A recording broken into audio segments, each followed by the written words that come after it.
여러분, 마지막이라는 단어를 들으면 여러분 어떤 마음이 혹시 듭니까? 저는 마지막이라는 단어를 들으면 왠지 간절함이 저에게 생각이라는 단어가 떠오르게 됩니다. 저만 그렇지 않을 것입니다. 많은 사람들이 무엇인가 어떠한 것이든지 마지막을 경험해 보신 분들은 그 말에 다 공감할 것이라고 생각합니다.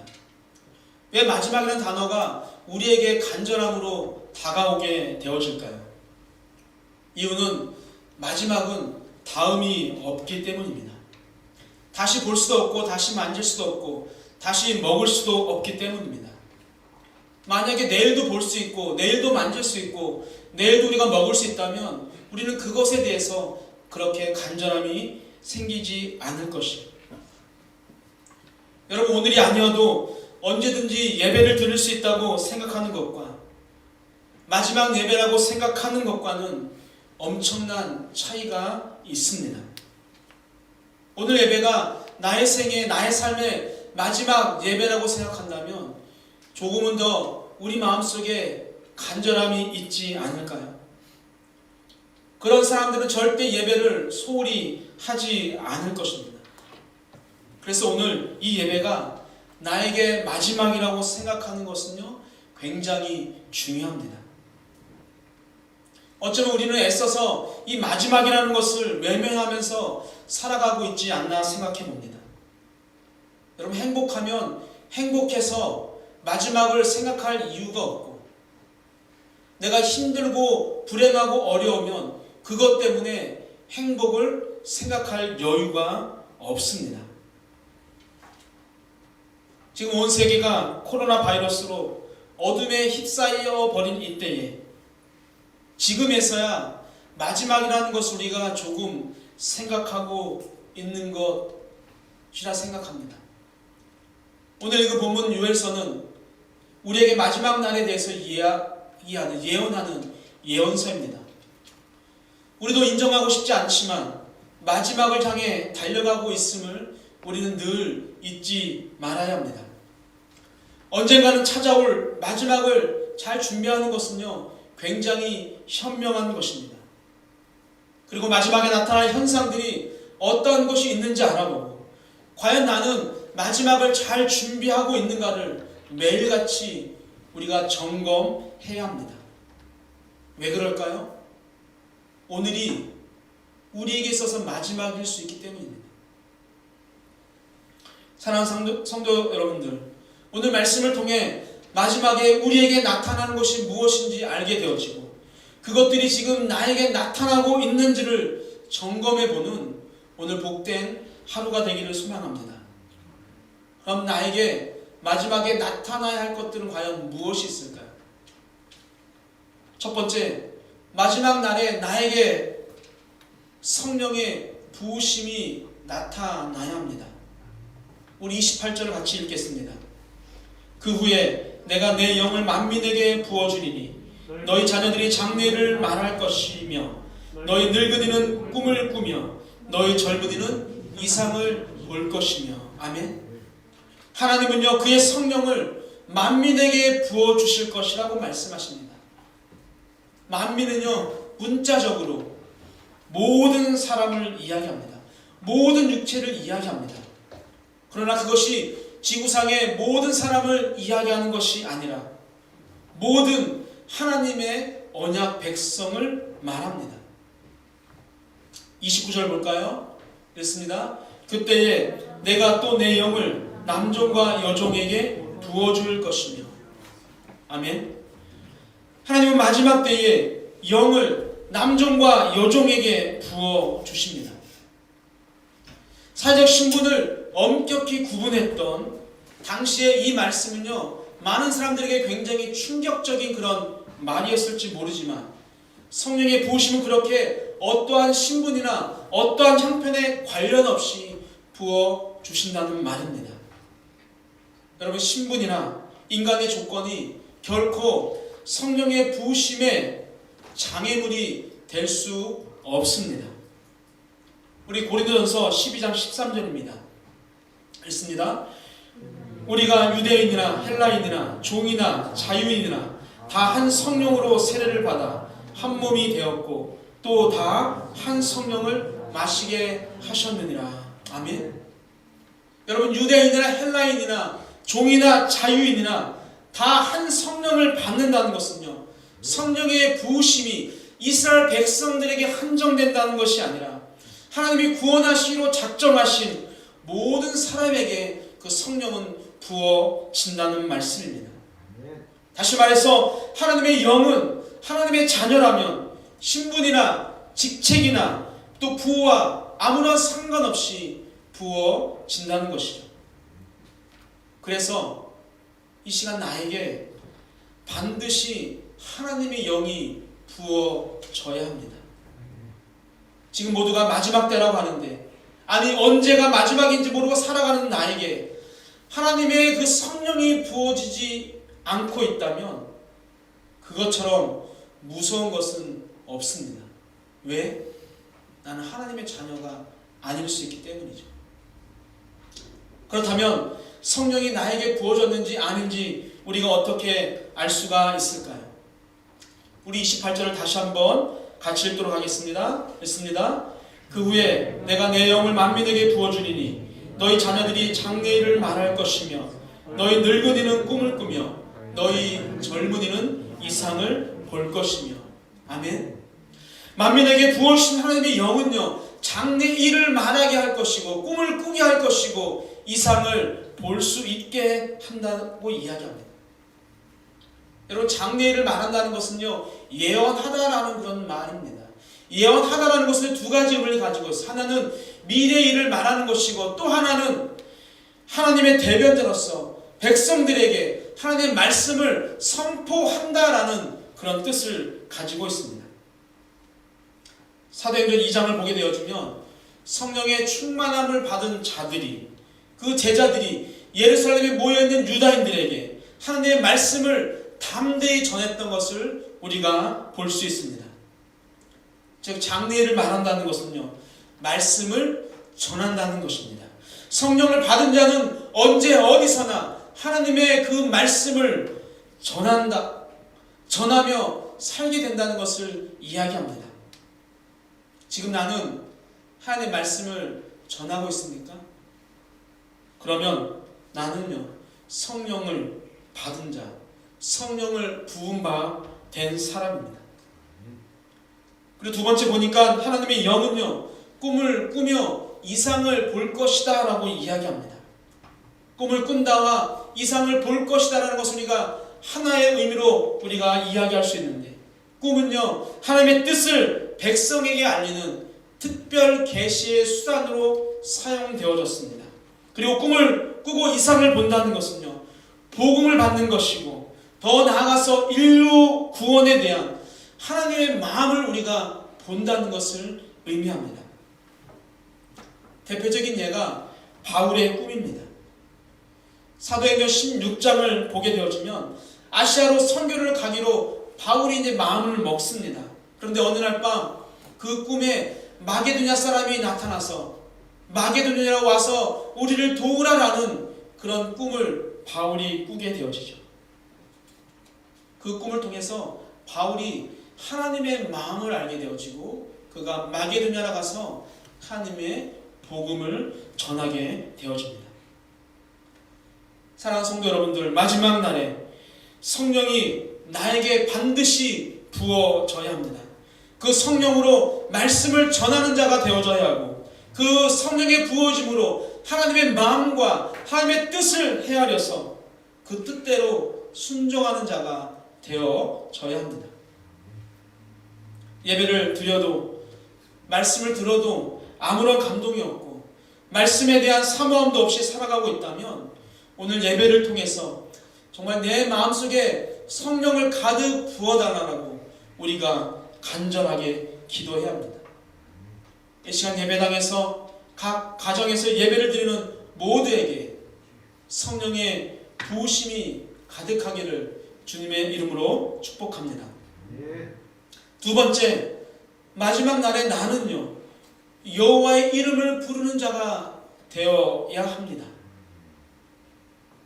한 아이가 열심히 무엇인가를 합니다.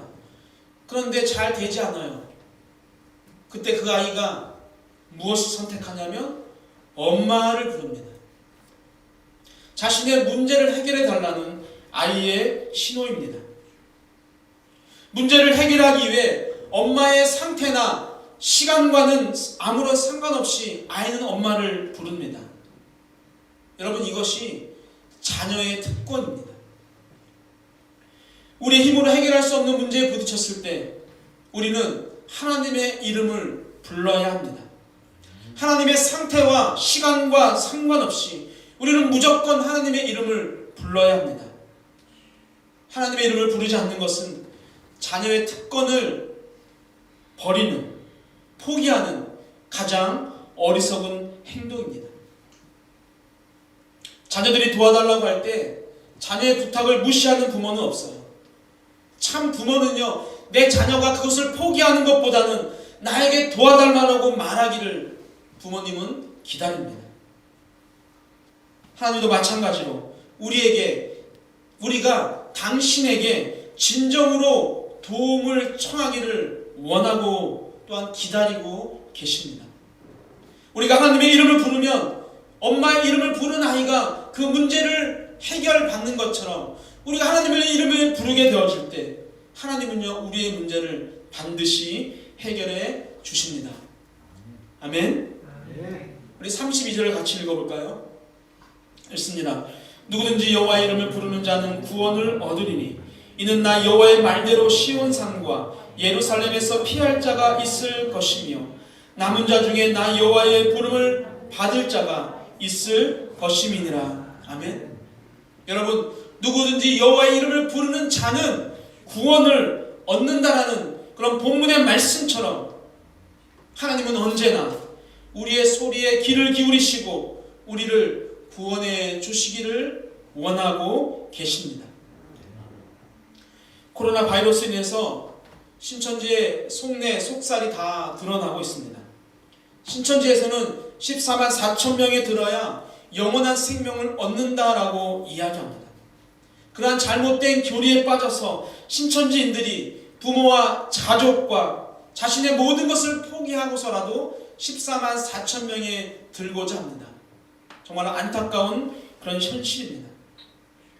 그러나 성경은 14만 4천 명이 아닌 누구든지 여호와의 이름을 부르는 자는 구원을 얻는다라고 이야기하고 있습니다. 아무리 이만희 이름을 소리 높여 외친다 할지라도 이만희는요, 그들을 구원해 줄 수 없습니다. 요한복음 1장 12절입니다. 읽습니다. 영접하는 자 곧 그 이름을 믿는 자들에게는 하나님의 자녀가 되는 권세를 주셨으니. 아멘.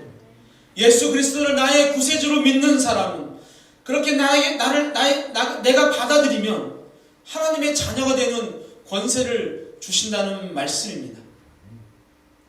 우리 학생들이 참석했는데 우리 학생들이 사는 집은요, 내 집이 아니죠.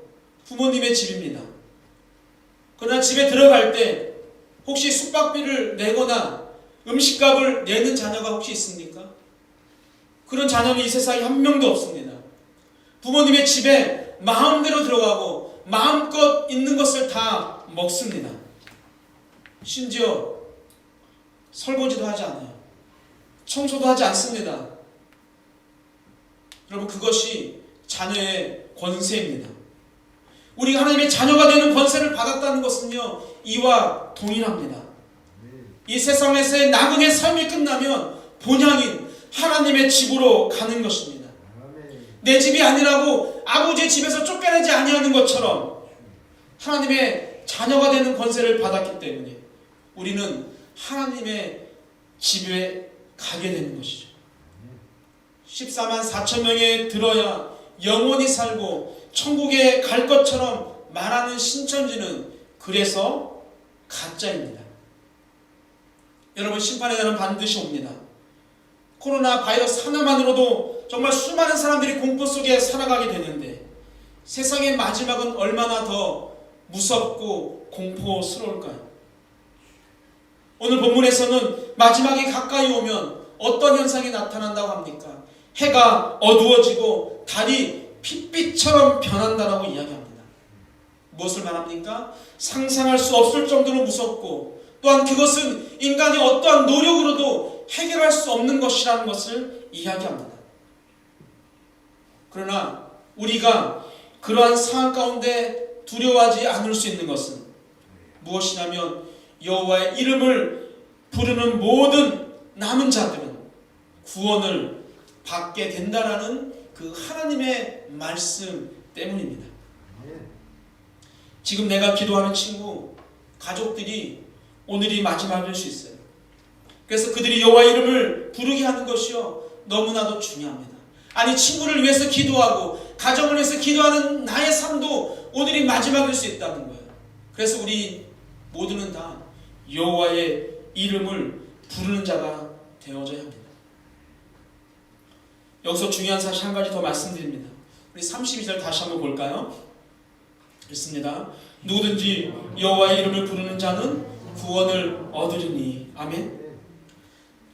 그렇다면 나는 하나님의 이름을 부르니까 구원을 받는 데서 아무런 문제가 없겠지라고 생각할 수 있지만 여기에 나오는 부른다라는 그런 뜻은요 단순히 이름을 부르는 행위를 말하는 것이 아닙니다. 예수님께서 이것에 대해서 분명한 가르침을 우리에게 말씀해 주셨습니다. 마태복음 7장 21절입니다. 읽습니다. 나더러 주여 주여 하는 자마다 다 천국에 들어갈 것이 아니요 다만 하늘에 계신 내 아버지의 뜻대로 행하는 자라야 들어가리라. 아멘. 여러분 주여 주여 하는 자마다 천국에 다 들어가는 것이 아니라는 것이죠. 여호와의 이름을 부르는 것만으로는 안 되고 하나님 아버지의 뜻대로 행하는 자라야 천국에 들어갈 수 있다는 것입니다. 삶으로 드러나지 않고 단지 입술로만 하나님의 이름을 불러서는 하나님의 나라에 들어갈 수 없습니다.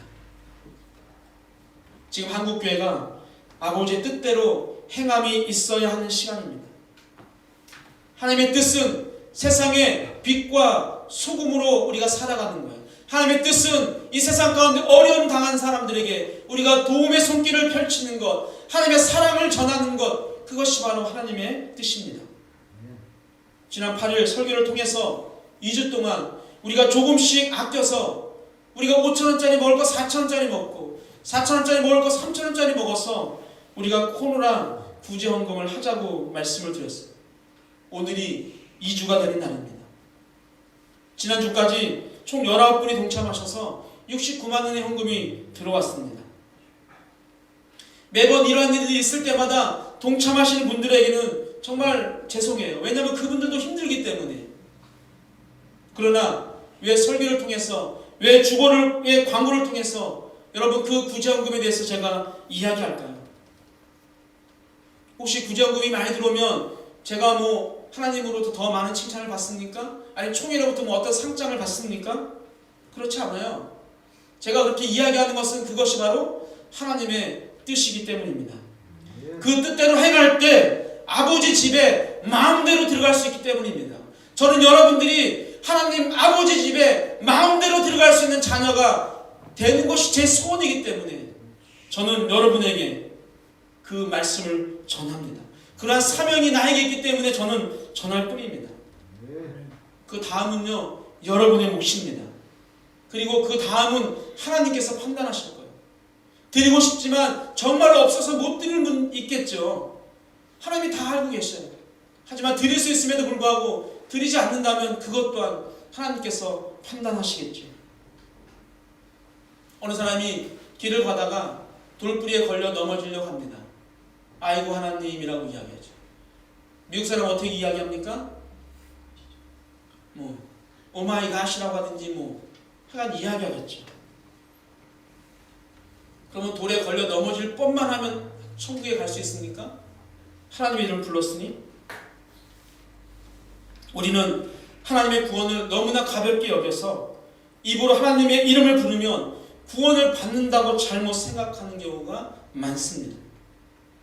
아무리 외쳐도 그러나 산에 울리는 메아리와 같이 될 수 있다는 것을 우리는 늘 기억해야 합니다. 목사 아까 영접하는 자 곧 그의 이름을 믿는 자들에게는 하나님의 자녀가 되는 권세를 주셨다면서요. 저는 하나님을 영접했습니다. 저는 하나님을 믿으니까 아무런 문제가 없어요 라고 생각할 수 있죠. 그러나 여러분, 영접이라는 것도 마찬가지입니다. 영접이라는 것은요, 말로만 해서는 안 되는 거예요. 그것도 영접한다는 것은요, 이제는 내가 예수님과 늘 동행하겠다는 그런 고백입니다. 나의 행동을 예수님이 보시고 계시고 내 행동을 예수님께 보여주겠다라는 그런 고백이 바로 영접이라는 것이죠. 여러분, 예수님이 나를 보고 계시는데 예수님에게 나의 행동을 보여주는데 그것이 영접이라고 이야기하는데, 어떻게 우리가 술을 마시고 어떻게 우리가 음란한 행동을 하고 우리가 어떻게 예배 시간에 다른 행동을 할 수가 있습니까? 여러분, 예수를 영접하는 사람은 그래서 내 유익과 내 생각대로 사는 자가 아니라 하나님의 뜻대로 살아가는 자를 말하는 것이죠. 마지막 때 우리는 하나님의 이름을 불러야 한다고 말씀드렸습니다. 그러나 히브리에서 말하는 이 이름이라는 것은요, 또한 단순한 호칭을 이야기하지 않습니다. 누군가의 이름을 부른다는 것은요, 그 사람의 인격과 성품을 본받고 그 삶에 부합되는 삶을 살겠다는, 그 이름에 합당한 삶을 살겠다는 그런 고백을 이야기합니다. 그렇다면 하나님의 이름을 우리가 부른다는 것은요, 단지 입술로 하나님 말하는 것이 아니라 하나님을 전적으로 믿고 의지하고서 믿음으로 그분을 부른다는 그런 의미입니다.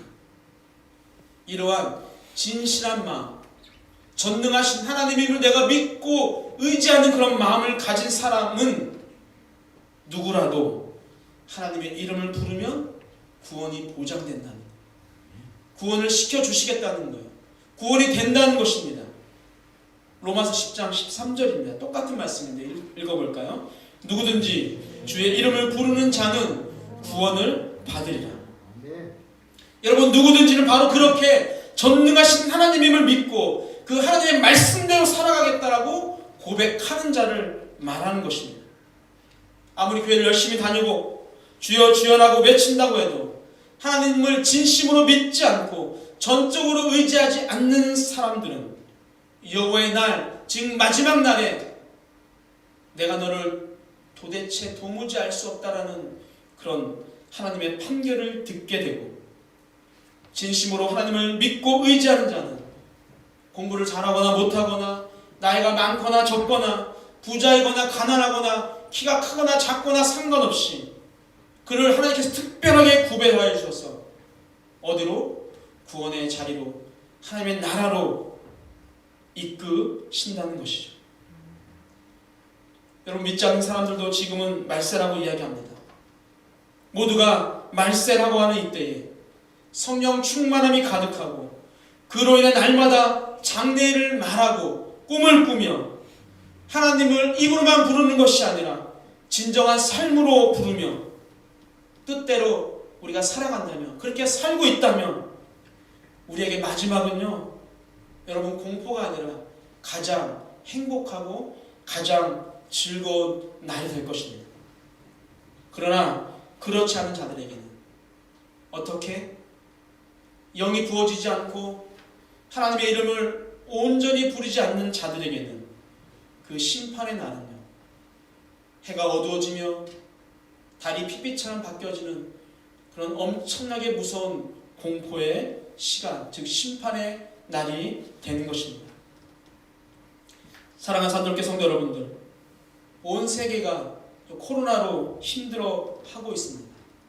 이제 한국을 넘어서서 미국과 유럽에 하루에 700명, 이탈리아를 보니까 750몇 명이 사망을 했습니다.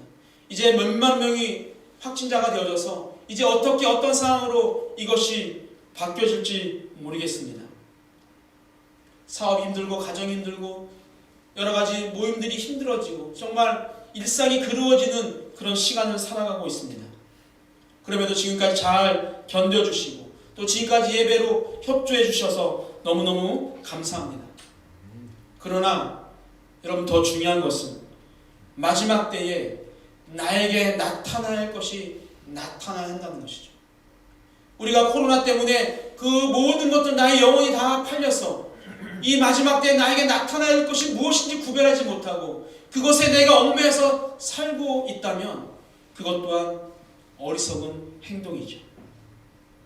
이 시간 여러분의 삶에 하나님의 영이 가득 부어지면 여호와의 이름을 전심으로 부르는 자가 되어져서 힘들고 어려운 이 땅 가운데 살아가는 우리에게 하나님이 주시는 참된 평안과 구원의 삶을 누리시는 우리 산돌교회 모든 성도들 되시기를 주님의 이름으로 축복합니다.